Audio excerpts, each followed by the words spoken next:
Hello, this is Dr. Gatros here, and I'm your instructor for COP 3330.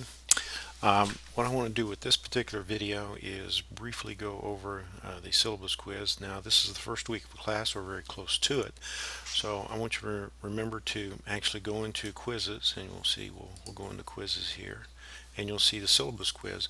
Take that quiz before the first Wednesday of the term to satisfy the first day attendance requirement.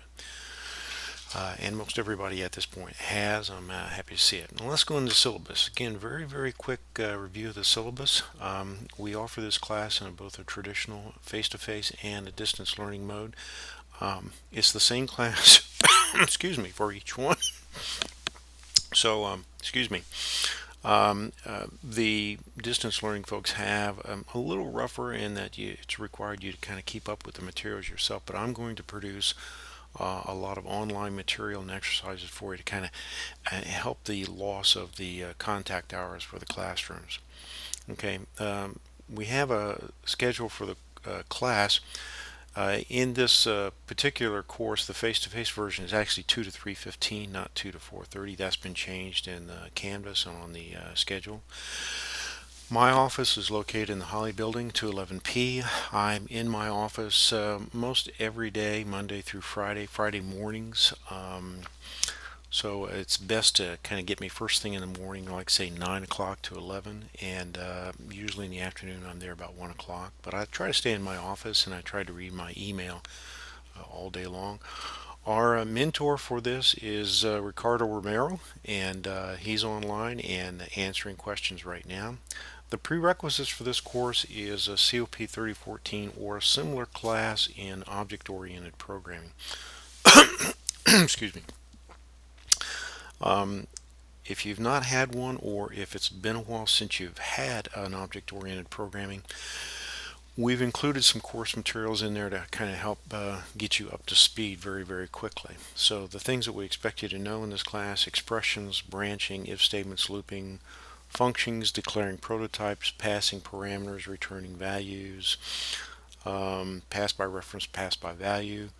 We also expect you to know arrays, pointers, and C style character strings and structs. So these are things that we expect you to not only have been exposed to, but know how to use fairly well, because we're not going to cover those extensively. I may do some reviews on it. The other thing you need to know is that we're going to be doing a lot of programming in Unix. So you either have taken the Unix class or taking it right now. If you're taking it right now, then it's probably going to be kind of a baptism of fire, so to speak. So we're going to start right off using the C++ Unix environment. Object-oriented gets you ready for the data structures class. We expect to go over not only object-oriented programming, but inheritance, polymorphisms, virtual functions, as well as linked list structures or data structures, and various forms of I/O. Now, you can read over these objectives, and I want to get down to the course material. As a syllabus, they have a calendar in the Canvas site.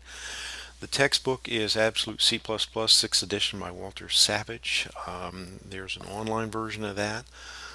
We do have you do some exercises in class. We also point you to video exercises. That's part of the book that you buy, and if you don't buy the book, then you don't get access to those.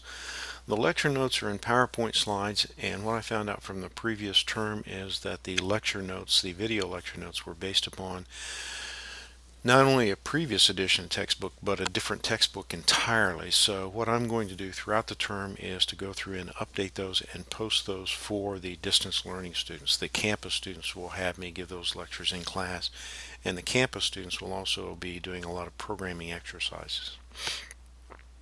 So here's what we have. We have 3 exams, 2 term exams and final exam. We also have 8 projects worth 100 points apiece. So that's 40% of your grade. Now all of the projects have not been posted yet, so when it says there's only 1,000 points on Canvas or 1,100 or 1,200, I haven't put them all out there yet. I'm going through them and creating the rubrics for the assignments and making sure I have those properly written up. This is the grading scale we're going to use. The percentages is based upon the weighted versions of the course points. For instance, projects are worth 40%, exam 1 and 2 are 15 and 20% respectively, and the final exam, which is comprehensive, is worth 25. So you have to do really well on the exams to pass the course. Just doing the programs really well is not going to do it. That's the reason for the weight. Okay. One caution thing, the letter grade that you see on Canvas, if it's turned on, is not accurate. It only assesses what's been past due and what you've finished. So if you didn't finish assignment, it actually doesn't count it as part of the grade. So a lot of people say, well, I've got an A in the class already. Again, it doesn't count the assignments you haven't submitted yet. So you need to be careful about that. Okay.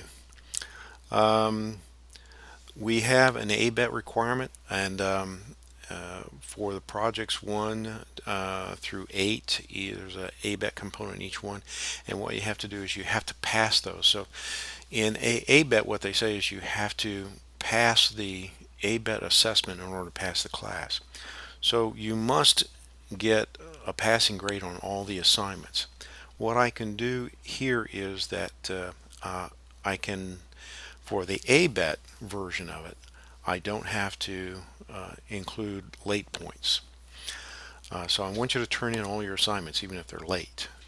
Now it doesn't help you on your final grade, but what I can do is I can take a late assignment, look at it, see that you've met the ABET requirement, and that's just a check mark. It's just yes or no. So be very careful about that. If you have some questions about that policy, let me know and I'll explain it. Incompletes are given for work that you were not able to complete due to circumstances beyond your control. It is not given for students to make up poor work, so keep that in mind. There again, there are 8 programming assignments. They are submitted through Canvas. The challenging part of this is to convince all of you that write as much code as you possibly can. Practice, practice, practice. I've been a programmer for many, many years. Did this for a living. And the more you do it, the better off you get, the better you get at it. So I encourage all of you to not only write the programs ahead of time, but maybe write them a couple times. I tell students they ask me, what can I do to study for the exams or to improve myself in the class? I said, the programming assignments, do them a couple times. Do it once, get rid of it, and rewrite it. And they say, oh my gosh, that's terrible. No, it's not. I rewrite all the programs for this class every time I teach it, and I practice writing them. I do them much faster than you, but I do rewrite them. So write a lot of code. You'll also see I get a lot of practice programming assignments out there that have no points, and again, that's out there for you to practice, and we'll talk about that in a little bit.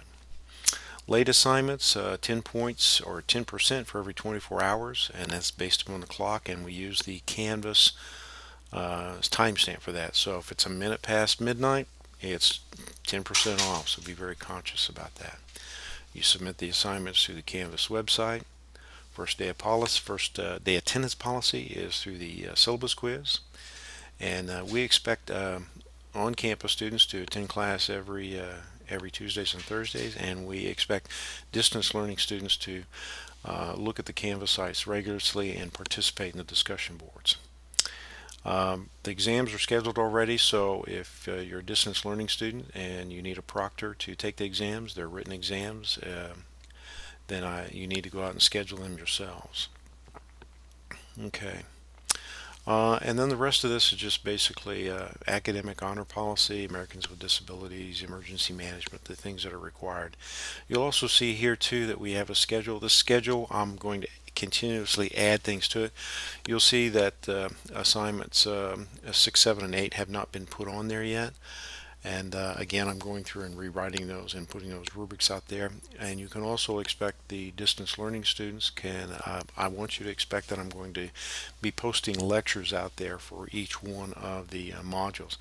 I'm not going to do chapters 1 through 6, or 1 through 5 actually. I'm looking at the book right now. I'm not going to do chapters 1 through 5, but I will do the chapters after that. I will do a lecture on each chapters, and I'll also be posting additional videos with examples. All right, very good. That's the syllabus quiz, and the next video I'm going to do is an explanation of the Canvas website.